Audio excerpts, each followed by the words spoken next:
Mesdames et messieurs, de retour sur ce magnifique plateau de Oreb Télévision. Comme je l'ai dit, c'est votre montagne de surprises de la première chaîne Congo Central émettant sur l'échiquier international. Merci.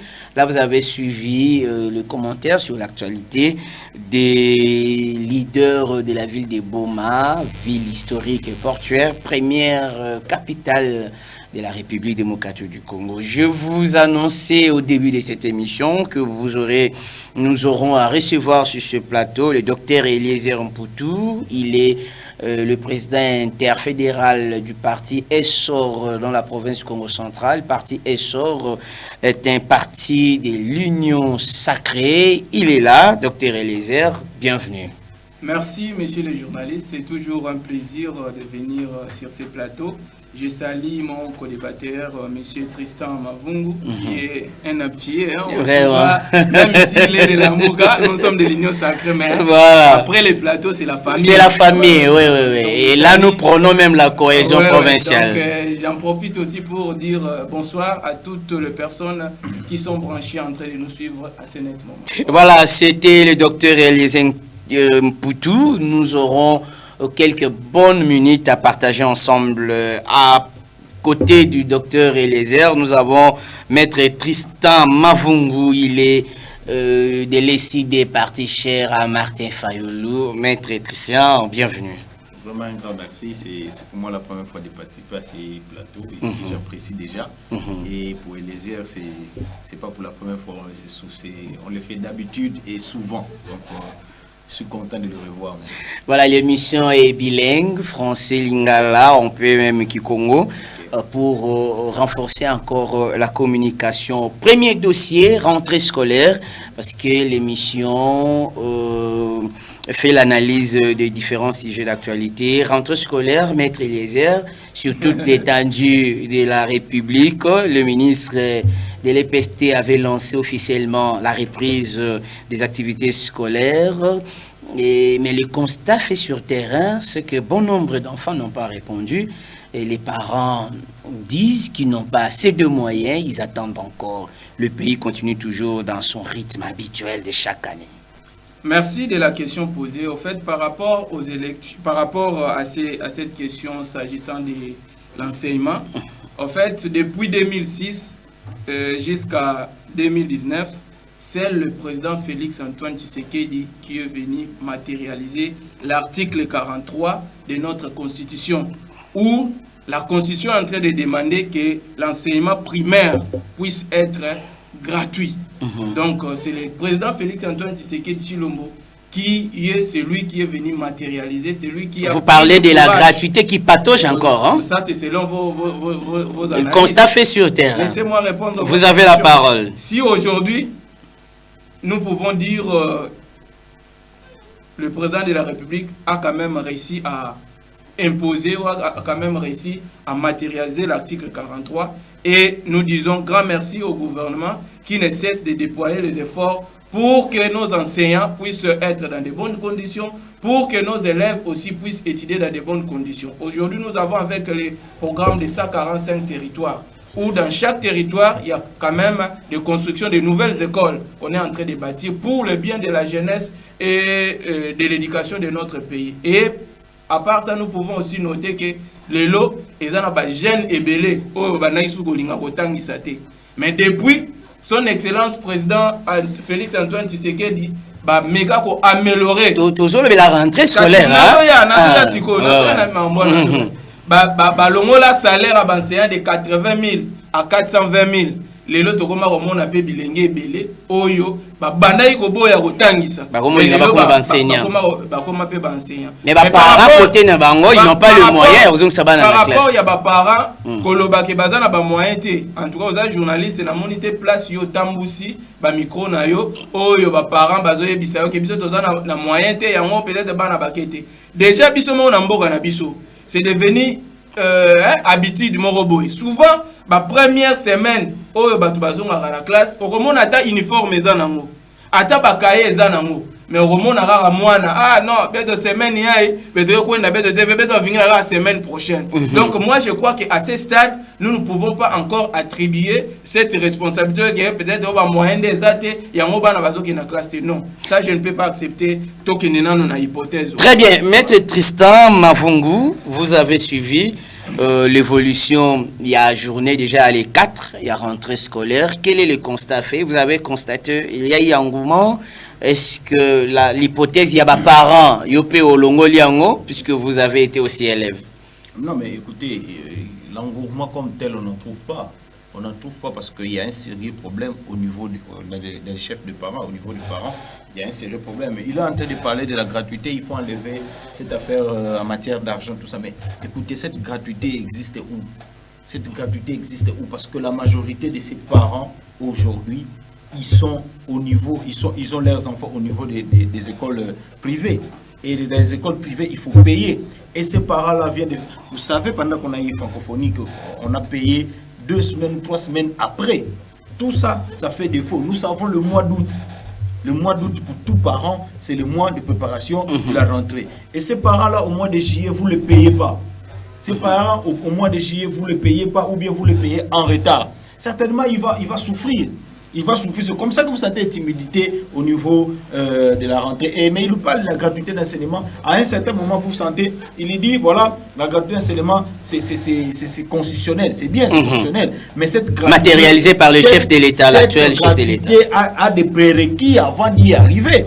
Et vous allez constater même de se dire, le prérequis vient après. Donc ça veut dire quoi? Il dit, voilà, il y a la gratuité que le chef de l'État a annoncé et il y a des constructions des écoles qui viennent après. Donc ça 45 jours, c'est un programme qui est venu après la gratuité d'enseignement. Est-ce que pouvez-vous comprendre? Vous demandez aux enfants d'aller étudier. Mais vous saluez quand même la gratuité, d'autant plus que... Nous ne pouvons pas saluer la gratuité. Il y a l'augmentation de l'effectif des élèves. L'objectif pour l'État ne peut pas être augmenté.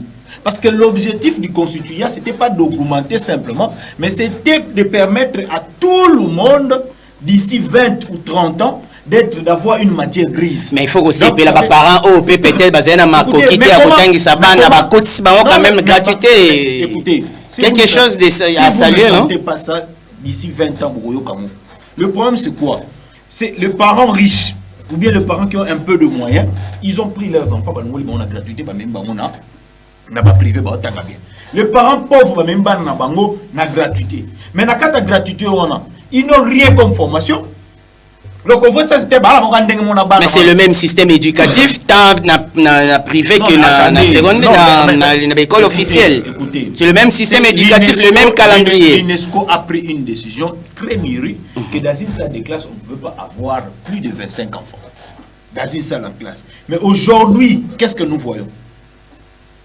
Que dans une salle de classe, plus de 50, voire même 70, et un professeur qui est mal payé, parce qu'il a parlé même de l'argent. Il y a une augmentation des salaires. L'augmentation des salaires... De 80 000 à plus de 400 000 francs. Ce qui est en francs congolais, mais de l'autre côté, le dollar augmente. Qu'est-ce qu'avez-vous fait?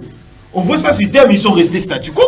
Parce que quand le dollar est entré, parce que d'abord, ils ne sont pas payés au taux actuel, et vous augmentez, le dollar augmente, de l'autre côté, vous les ajoutez 20 000 francs, par exemple. Vous allez m'accorder le même temps que vous lui donnez. Attendez, on va mûrir, on est en train de mûrir les réflexions. Je pourrais prendre tout mon temps et le laisser parler. C'est que les Congolais vont simplement comprendre que maintenant, là, nous avons des gens qui viennent défendre les riches et qui viennent laisser les pauvres souffrir et continuer pauvres et rester pauvres. Vous avez la même perception? La gratuité est faite pour les pauvres. Ça, c'est faux. D'ailleurs, il est en train de se contredire. C'est lui-même qui vient de dire que non, il n'y avait pas eu augmentation d'élèves. Mais maintenant, c'est lui-même qui est en train de redire ici que non, la classe est belée, la classe est moquée, élève, est belée. Tout ça, il y a un non, moi je dis qu'effectivement, donc aujourd'hui, nous devons comprendre que nous avons des gens qui sont là pour peut-être venir seulement parler pour une opposition. Mais nous ne sommes pas là. Les observateurs avertis, ils voient les choses clairement. Nous ne sommes pas là en face des gens qui viennent faire des observations et donner des propositions constructives. Or, aujourd'hui... Vous êtes quand même d'accord que les parents riches envoient leurs enfants dans des écoles privées. Ça, je ne suis pas d'accord. Ils fustigent la qualité. Personne n'a empêché ou personne à déterminer le type ou la classe d'élèves qui doivent participer ou qui devaient peut-être aller aux écoles publiques. Personne n'interdit. Et ça, non, mais ça dépendre. Mais l'État fait quoi? Il met des moyens pour les enseignants. Il y a des formations continues pour les enseignants. Je sais que peut-être il y a des années, peut-être c'est pourquoi. Mais moi, je sais qu'il y a une formation continue pour les enseignants. Le renforcement des capacités. Oui, il y a des renforcements des capacités pour que nos élèves qui sont en train d'étudier dans des écoles publiques puissent avoir peut-être le même niveau. On peut être riche, mais on est mal formé. Ça c'est fait. Mais or, vous savez, vous-même vous l'avez dit, que notre système éducatif est le même. Et ça n'a pas au bazar privé, et ça n'a pas au bazar l'État. Même calendrier scolaire. Tout le même calendrier scolaire. Et ça c'est que pour au bazar et tout ça. Donc, alors on va prendre un autre chapitre pour. Non, moi on va prendre un autre chapitre. Là, vous avez au moins réagi par rapport. Je vais quand même terminer. Grâce à la gratuité de l'enseignement, aujourd'hui, nous avons un grand nombre d'élèves. Au lobby peut-être parce qu'il a chance de à l'école. C'est grâce à la gratuité de l'enseignement. Aujourd'hui, lui est en train de parler des prérequis.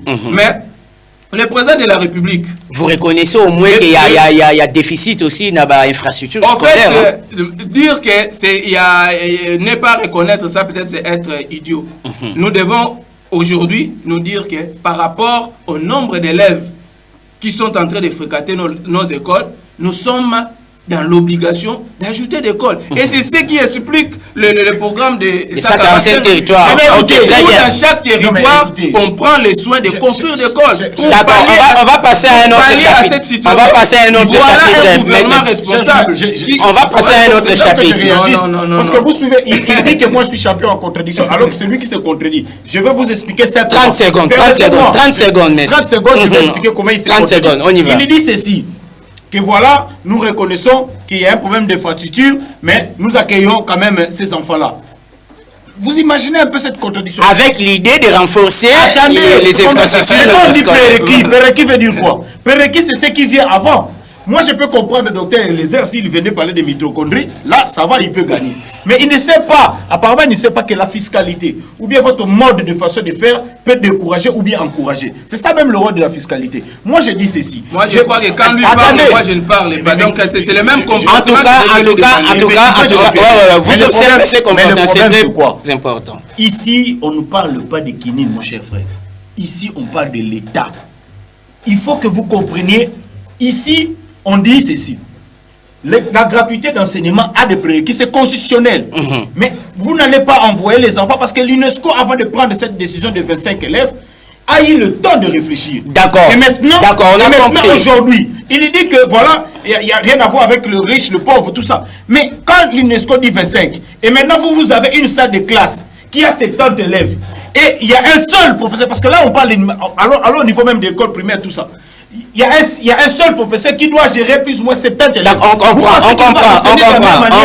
Là, vous êtes ex-égo parce que vous avez réagi. On doit changer de chapitre. Mesdames et messieurs, vous êtes en train de suivre au cœur de l'actualité votre émission de partout à travers la République, à travers la province, à travers le monde. On va prendre le deuxième chapitre qui est le volet élection. Parce qu'on va chuter maintenant sur quelques points au niveau de la province. Terminons d'abord sur l'échiquier national. On va parler élection dans cette émission. Docteur Eliezer, vous êtes dans Essor, parti de l'Union Sacrée. Vous êtes partie prenante aux élections, mais des élections qui posent problème déjà, les préalables ne sont pas bien respectés par rapport à l'audit du fichier électoral. La confiance, on ne peut pas aller à l'élection avec cette crise de confiance quand même. Pourquoi la CENI ne veut pas renforcer la confiance autour de ce processus? Merci de la question posée. En fait, je voulais quand même revenir par rapport à la situation. Là, on a évolué quand même. C'est aux téléspectateurs de tirer les conclusions. Par rapport à cette fameuse hypothèse qu'il est en train de... Alors, vous allez revenir rapidement sur les élections. Vous avez 2 minutes. Selon l'UNESCO, il faut 25 élèves par salle de classe. Oui. 25 élèves par salle de classe. Oui. Ça, selon lui. Maintenant, moi, c'est pas selon... S'il vous plaît, il est dans son temps. Laissez-moi parler. Mais pourquoi il est dans son temps, ne vous en faites pas. Oui, vous avez la parole. Vous êtes dans votre maintenant, en tant que restons humains, restons responsables. Vous avez plus de 25 élèves congolais d'abord qui veulent apprendre, qui veulent bénéficier de l'éducation. Seulement, vous voulez maintenant laisser les autres parce que l'UNESCO a dit que seulement 25. On doit s'en tenir aux normes. On a besoin de la qualité. On a tenu compte des normes. Mais c'est pourquoi on est en train de renforcer, non, on est en train de construire. Alors, parlons élection. S'il vous plaît, s'il vous plaît, maître. Mais laissez-moi parler, non? Oui. Nous ne pouvons pas... Chiter sur ce chapitre, rapidement. Ok. Parlons élection. La crise de confiance. Par rapport... Le climat n'est pas bon. Par rapport aux élections. Aujourd'hui, nous savons tous que cette machine électorale est déjà en train d'évoluer. Donc, si nous pouvons nous dire aujourd'hui qu'il n'y a pas... il y a crise de confiance, moi je dirais non. Pourquoi? Parce que la majorité de la classe politique, que ce soit les partis politiques, les regroupements politiques, tous ceux qui sont consciencieux ont déposé leur candidature et attendent les jours du scrutin pour voter. Mais nous sommes en Afrique, nous sommes des humains, on ne peut jamais avoir l'unanimité. Surtout dans notre pays, où nous avons déjà au départ, Toboy glissement. Mais quelque temps, quand le président de la République est en train de fournir des efforts pour qu'on ne glisse pas, ils sont aussi les premiers. Ils sont pour être organisés dans l'élection. Tout ça. Vous voyez déjà des personnes que nous sommes en train de gérer dans notre pays.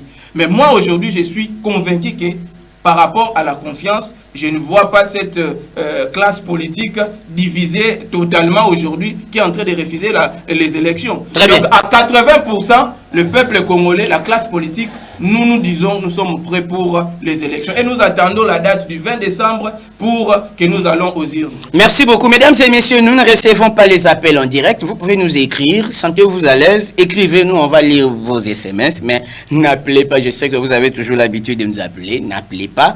Vous n'allez pas passer en direct. Simplement, faites-nous un texte et on va lire votre message. Maître Tristan Mavungu, il n'y a pas de crise. Mais pourquoi vous entêtez?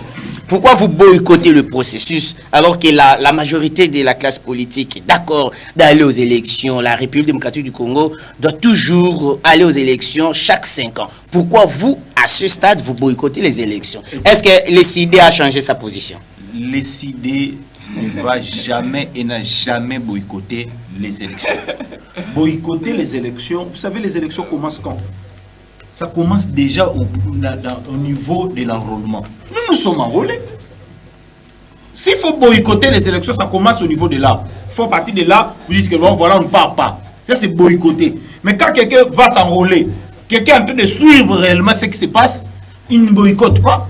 Mais sauf nous... Mais vous n'avez pas déposé la candidature. C'est ça maintenant le problème. Je suis d'accord quand vous dites ça. Quand vous dites boycotter, nous ne boycottons pas. Mais par contre, nous avons suspendu sur base des conditions posées. Nous avons posé nos conditions. Pour une seule raison. Il faut qu'on arrive à un certain moment de le dire. Parce que lui, ici, à un moment, j'ai suivi, il a utilisé le mot, j'ai perdu un peu le vue de ce qu'il a dit là. Mais je me pose la question, pourquoi ces mots devaient venir? Le problème, c'est quoi?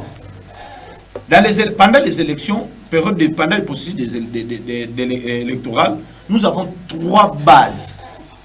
La première c'est au niveau d'enrôlement. Deuxième, c'est l'audit du fichier. Et troisième, c'est des témoins. C'est ce qui fait la base des élections. Et au niveau, vous allez constater, lorsqu'il y a enrôlement, les politiques descendent sur le terrain pour réclamer aux citoyens de participer massivement.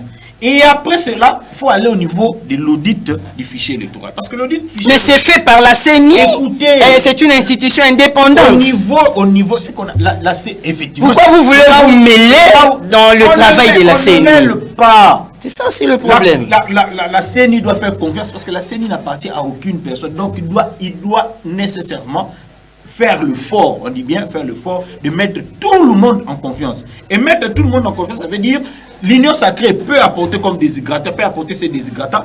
De l'autre côté, l'opposition aussi. La CENI doit en tenir compte parce qu'il est membre.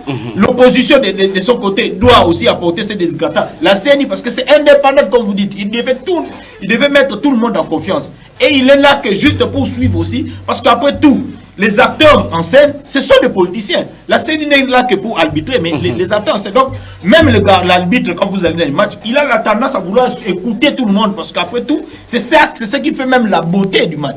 Au lieu de prendre une position. Mais c'est que nous constatons, ils sont en train de prendre la CENI est en train de prendre une position, de vouloir rester par l'Union sacrée qui est en train de bloquer la CENI comme si c'était un bien privé. Nous disons ceci. Quand vous allez, par exemple, pourquoi nous demandons l'audit du fichier électoral? C'est parce que simplement, qu'est-ce qui dit vous êtes là au niveau de la CENI. Mais pourquoi ne pas faire confiance au travail que fait la CENI? Non, c'est prévu, il faut qu'il y ait l'audit. Pourquoi? Parce qu'ils sont humains. Il y a des techniciens là-bas qui peuvent commettre les erreurs, même au niveau de l'enrôlement. Vous savez qu'on peut dire, on est en train d'apprendre, on a même vu des vidéos, qu'il y a eu des mineurs qui se sont enrôlés. Il y a eu des gens qui se sont enrôlés 3 ou 4 fois. Il y a eu des gens qui ont eu des problèmes avec des empreintes. Tout ça, il n'y a que l'audit qui peut nous permettre de faire des toilettages en quelque sorte et avoir effectivement le vrai nombre de ceux-là qui vont réellement participer au niveau. Très bien. Alors, c'est une base très importante que nous ne devons pas louper et nous ne devons pas faire passer. Très bien. Docteur Eliezer, dans ces conditions, on pense que les élections en République démocratique du Congo n'auront pas l'unanimité et c'est pas tellement crédible, hein? En fait, par rapport à cette question, je dirais, même si on prenait Jésus-Christ, président de la CENI, de la RDC, nous n'aurons jamais l'unanimité. Il y aura toujours des poches, une portion de personnes qui ne seront pas d'accord. Est-ce qu'on ne peut pas à ce niveau-là aller, par exemple, au dialogue pour réunir les maximum? En tout cas, l'hypothèse de dialogue, il faut mettre ça très loin de nous. Nous voulons ces élections. Je commence par ce que nos amis de la Moukaou et Sidé ont commencé. Ils ont commencé par l'enrôlement. Oui, ils se sont enrôlés. Mais il y a 2 mois ici, 1 ou 2 mois, et nous avions entendu leurs leaders qui ne vont plus participer aux élections. Nous disons, la CENI fait son travail. On nous a demandé, non, il faut les enrôlements. La CENI a organisé l'enrôlement. Il faut l'audit du fichier. La CENI a organisé l'audit du fichier. Dépôt de candidature, la CENI a donné un calendrier qui est en cours, parce que là, on a aussi déjà peut-être lancé l'électorat pour la... Oui, déjà, oui. Donc, la CENI est en train de travailler sûrement et calmement pour que nous puissions atteindre la date du 20 décembre. L'audit du fichier, personne ne peut nous contredire aujourd'hui. On a eu des experts qui ont quand même fait le travail appréciable et ceux qui ont la situation irrégulière peut-être retrouvée, on a élagué. Maintenant, là, nous avons un fichier électoral fiable qui va nous permettre d'aller aux élections. Quand il est en train de dire que l'Union sacrée est en train de bloquer la CENI, en tout cas, je suis là, je suis en train de me poser beaucoup de questions pour savoir c'est à quel niveau l'Union sacrée est en train de bloquer la CENI. Or, au niveau de la CENI, nous avons des membres de l'opposition, nous avons aussi des membres de la majorité. À l'époque, quand on cherchait les membres, les animateurs de la CENI, Fayoulou était encore député. Tous ceux qui crient aujourd'hui étaient encore au Parlement. Il fallait peut-être postuler ou peut-être participer pour être membre de la CENI. Ils n'ont jamais fait ça. On a compris. Ils commencent à dire n'importe quoi. Donc le train est en marche, on ne reviendra plus. Pour conclure, aujourd'hui, le seul dialogue, c'est devant les urnes. Très bien. Nous voulons que Martin Fayoulou, il a encore le temps. Moi, je regrette seulement mon frère ici. Aller être candidat, par exemple. Il peut être candidat parce qu'il a les compétences. Mais Martin Fayoulou a dribblé. Ok, très bien. Mais lui-même, Martin Fayoulou, il sera candidat. Ça va. Il sera candidat. Vous avez. Il sera candidat aux élections. On va passer à un autre sujet. Mon frère ici, qui a très bien, docteur Eliezer. Est incapable de devenir même candidat. Merci beaucoup. Merci beaucoup. Merci beaucoup. Maître, vous avez juste 1 minute et puis on va passer dans un autre sujet. Après tout, quand on parle des choses sérieuses, nous devons prendre notre temps. Il y a une chose que je retiens ici, Eliezer n'a jamais lu le rapport de la CENI. Eliezer n'a jamais lu. Pourquoi? Est-ce que vous voyez, vous savez que ici, c'est grâce à l'enrôlement ou bien à l'audit, on peut savoir nombre de personnes qui se sont enrôlées. Vous avez vu ce qu'ils ont produit? Vous avez vu ce qu'ils sont produits? Aujourd'hui, on a déjà 500 sièges. Vous le savez, Mais il y a des coins ici, dans cette République, il y a des coins de cette République qui ne se sont pas enrôlés. Mais nous avons 500 sièges. D'où vient ces 500 sièges? La loi, que dit la loi? Vous êtes sous pour avoir ces 500 sièges, il faut avoir tout. Le problème, c'est quoi? Il y a eu audit, mais quelle sorte d'audit? Quelle sorte d'audit? Seulement, vous ne faites pas confiance à l'audit interne. Je viens de dire en amont. Seulement, si on comprend bien. Je viens de dire en amont. La CNI a l'obligation de prendre les déshydratants de part et d'autre. Je n'exclus personne parce que c'est indépendante. Alors, nous avons dit ceci. On était clair. On a taxé Martin Fayulu disant que non, il veut à tout prix les étrangers. Il y a eu catholiques ici et puis SCC qui se sont pointés. Nous, on veut bien voir. Et il y a même Cholle qui a expliqué ce qu'il voulait faire. Il a dit que c'était quelque chose de simple, sortir là, juste dehors de la scène et récupérer 5 cartes et vérifier si réellement ces personnes se retrouvent. Mais où en sommes-nous? Vous avez vu l'église catholique? Très bien. Merci beaucoup. Merci beaucoup. Donc, je pense qu'on va prendre... Eliezer ne maîtrise rien de la CENI. Et il vient dire tel père, tel fils. Non, on va prendre un autre sujet. Je pense que la population, le public, les téléspectateurs qui sont en train de... Notre problème, c'est ceci. Vous campez juste dans votre position, on comprend. Nous avons dit ceci. Nous, c'est que nous... Aujourd'hui, ils veulent revenir. Nous n'avons pas ils veulent revenir. Et nous n'allons jamais boycotter les élections parce que nous vous attendez le préalable. Nous avons toujours insisté. Très bien. Nous, c'est que nous voulons que le jour des élections, tout celui que les Congolais veulent voter ou bien veulent voir comme dirigeant, que réellement ces messieurs soient plébiscités. Très bien, merci beaucoup. S'il y a des garanties dans ce sens-là, nous allons revenir. Mais s'il n'y a pas de garantie, nous ne revenons pas parce qu'à quoi on va aller dans une élection où on connaît déjà qui va être président de la République et qui va être député. On change de chapitre, mesdames et messieurs. On va parler, en tout cas, on revient maintenant dans la ville de Matadi, dans la province du Congo central, par rapport à ces petites minutes qui nous restent. On va entamer rapidement. Les bus Transco sont déjà dans la ville, dans la province du Congo central. Déjà ici dans la ville de Matadi, on aura la province est dotée de quelques bus Transco. Docteur Eliezer, d'aucuns estiment que c'est un non-événement parce que les routes dans la ville de Matadi posent problème. Merci de la question posée, mais je voulais quand même prendre 30 secondes, prévenir un peu à mon frère Tristan. On court derrière les temps, on court derrière les temps. La population doit retenir que nous n'avons pas une opposition prête à aller aux élections. Prête à aller aux élections, je dirais. Parce qu'un parti comme ESID, le regroupement, c'est un regroupement politique. La MOCA, oui, plateforme électorale. Plateforme électorale qui aujourd'hui n'a pas de référence, qui aujourd'hui ne se retrouve pas et qui ne veut même pas participer aux élections. Parlons des bus Transco. Oui, je reviens. Dans la province, pas être d'accord avec nous. Ça, c'est si, parce qu'eux-mêmes, déjà, ils savent que si nous allons aux élections, nous allons les battre. Aujourd'hui, personne ne peut gagner le président de la République, Félix-Antoine Tshisekedi. Ils le savent. Même si on mettait, moi, je peux battre Martin Fayulu. Mais si on me mettait candidat pour président de la République aujourd'hui. Parlons des bus Transco. Parlons des bus. S'il vous plaît, vous aurez votre temps d'antenne. Aujourd'hui, tu es en train de détruire Félix ici. Aujourd'hui, qu'est-ce que Martin Fayulu représente encore? Est-ce qu'on peut parler Transco? S'il vous plaît, maître Tristan. Attends, vous aurez votre temps de parole. Est-ce qu'on peut parler Transco? Les routes. Nous allons être sanctionnés. Parce que quand moi je prends la parole, il est toujours agité. Maître Tristan, ayez vos apaisements. Lui parle, moi je ne m'agite pas. Ayez vos apaisements. Les Transco. Dans la ville de Matadi. Par rapport aux bis Transco, les routes ne tiennent pas. J'ai sali l'initiative de doter la ville de Matadi de bis Transco. Mais nous avons un problème. Pour les transports encore, monsieur. Nous avons un problème dans la ville, le problème des routes. D'ailleurs, pour venir ici, nous venons de souffrir. Pourquoi? Parce qu'il y a des embouteillages. Maintenant, avec le bis Transco, c'est déjà avec les motos, les petites voitures que nous avons. Des gros véhicules aussi qui posent problème. Est-ce que ces bis-là, vraiment, il y aura une facilité de la circulation? Ça, c'est point d'interrogation. Moi, je crois que c'est une situation qui doit interpeller le gouvernement provincial, même le gouvernement national. Qu'est-ce qu'il faut faire à ces stades-là? À ces stades, il faut désengorger la route. Aujourd'hui, nous voyons tous que nous avons un problème de gros véhicules qui sont là pour des ports, tout ça.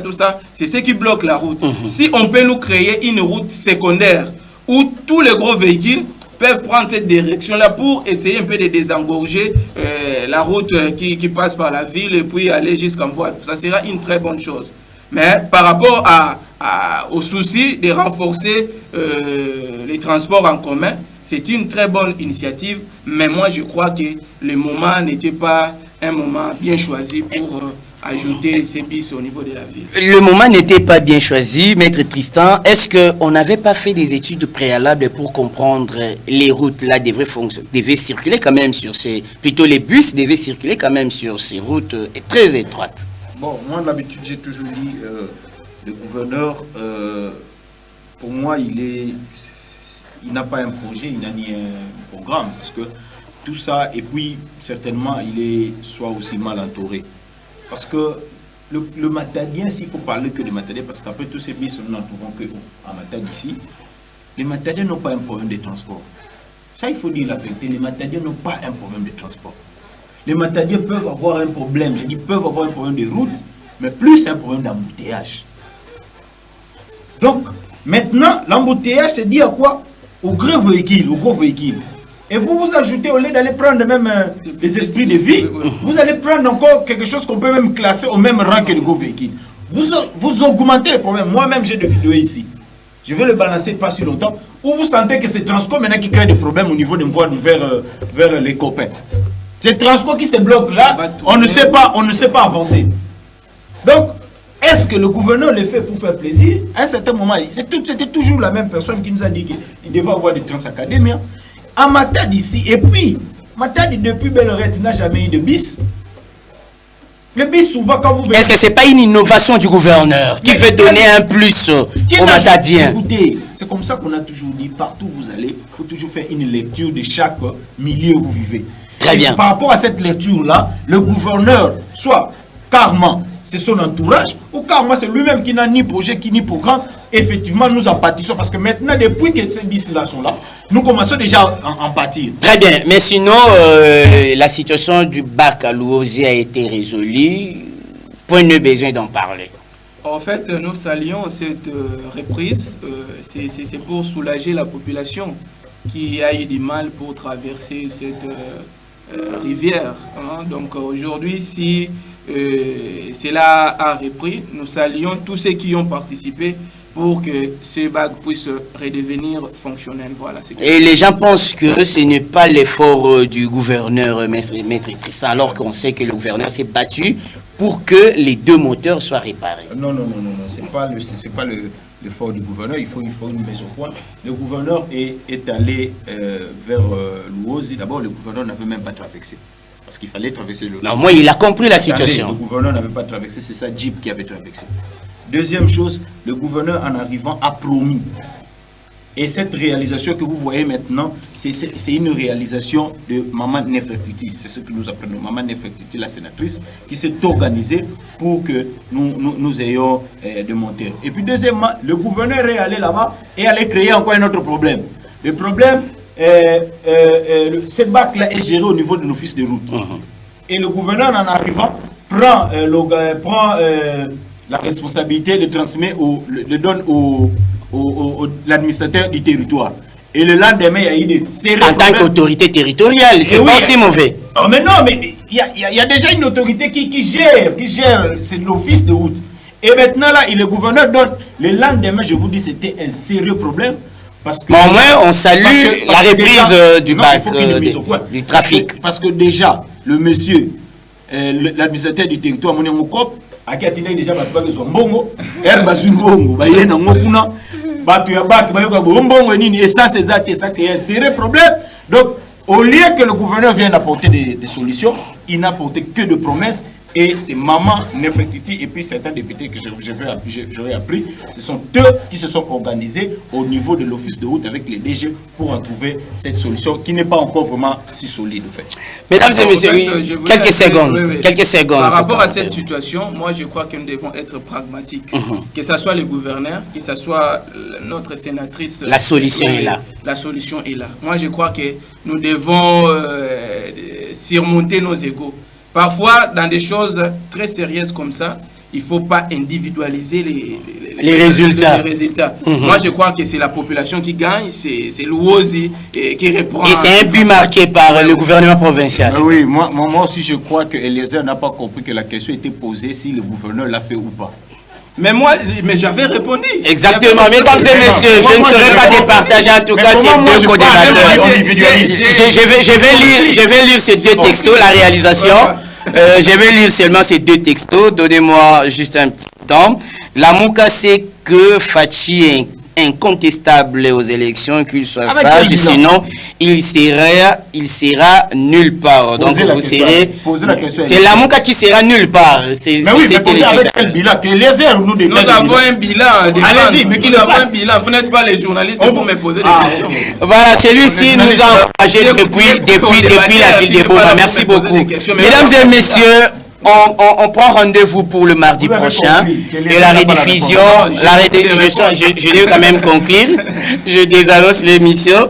Merci beaucoup, c'était un réel plaisir pour moi de vous avoir sur ce plateau, maître Tristan Mavungu de l'ECD au Congo central et le docteur Eliezer Mputu, essor Congo central, l'un est de l'opposition, l'autre est de l'union sacrée. C'était un débat très équilibré. Nous vous disons un grand merci, vous deux, qui avez répondu à notre invitation. Merci à Tonton Kitaozi et Jonathan Mwanda qui nous ont réalisé. Merci également à la supervision de notre directeur de programme, Prince Nzaou. Je vous retrouve très prochainement. Je sais que je vous ai laissé, en tout cas, aussi ici Benzagno sauté, les messages continuent à tomber. Peut-être on va continuer à lire ça la semaine prochaine. Merci à la grande équipe, merci à tous les téléspectateurs à travers le monde. Vous nous avez suivis. Prenez rendez-vous avec nous la semaine prochaine et la rediffusion c'est le jeudi à 17h40. Prenez bien soin de vous. Au revoir.